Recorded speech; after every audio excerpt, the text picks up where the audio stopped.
In 1982, Pastor Scott Hasserud, who was the pastor here then, was quite a visionary, and he really was always looking forward, and he said, there's that wing back there and we're not doing anything with it. It's just sitting there.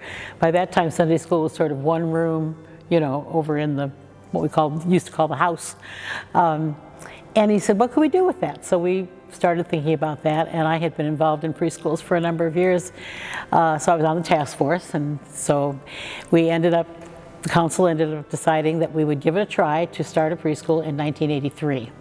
Well, I was going through some of the old papers and I thought, this was really quite an interesting adventure and journey, and I'm very proud of what it's become. There certainly were difficult times, times that we struggled financially and in other ways. And I think with early childhood values, period, whether they're in a church or not, although churches would certainly be, I would hope, more supportive of what I'm about to say than others, the idea that the kinds of things that make life worth living have to do with understanding and tolerance. And so with the young children, we're trying to help them understand that they have self-esteem, which we are going to promote, but everybody else does too. This congregation back in the 60s they were pretty conservative. As time went along, and I think Pastor Stotts was pastor at the time, and he was more open, and gently his leadership in that, things kind of changed, and we started to accept people that may be LGBTQ and it was really funny. We were having a work party one time we were going to scalp the lawn and put in a winter lawn, and we were going around talking to all the guys, and we had these two new guys that had just started coming to the church, and somebody said, well, they're gay. And I said, well, do they have a lawnmower? And I went over and they said, and it was Gary and Steve, the guys Gary who finally was involved in the leader in getting this organ going.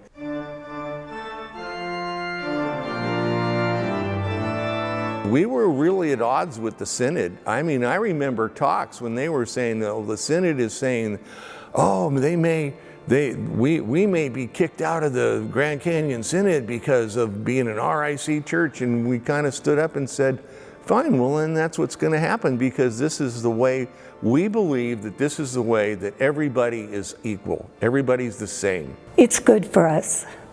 It's good for the community to be open to anyone. And if we can't be open to everyone, then what good is that? We're not praising Christ. We're not giving back to these people who need us. This is the only way we can do it, by opening our doors and giving our love to anyone. Que es una iglesia que te abre las puertas, la gente, la comunidad que está aquí, los miembros, son personas de mente abierta, personas que te quieren, que te saludan, te acogen y sientes ese cariño, sientes a Dios. Aquí no se hacen excepciones y más bien entiendo que somos hijos de Dios y no importa lo que seamos o a qué pertenezcamos. Inmigrantes, como dicen toda la otra comunidad gay, creo que eso no importa a Dios, porque, vuelvo a decir, somos hijos de Él.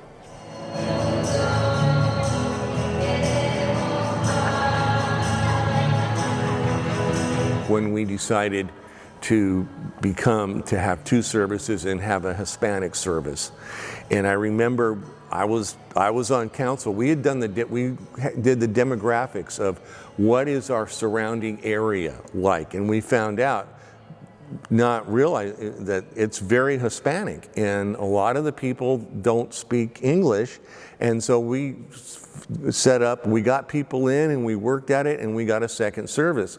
And the one prime thing that we were worried about, it had come from another pastor that we talked to, and they said, are you going to be two churches under one roof, or are you going to be one church?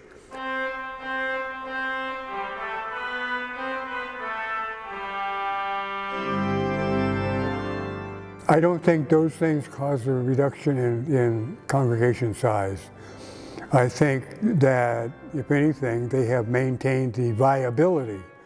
When Pastor Laura was, when we were doing the search for Pastor Laura, at a congregational meeting in Parish Hall I said at some point we're going to have to decide whether we're Faith Evangelical Lutheran Church in America or whether we're Faith LaFay. And at the time people kind of chuckled with that, and I don't think absorbed it, because the Hispanic congregation was just really very small and just kind of hanging on. And now it's bigger than the 9 o'clock service.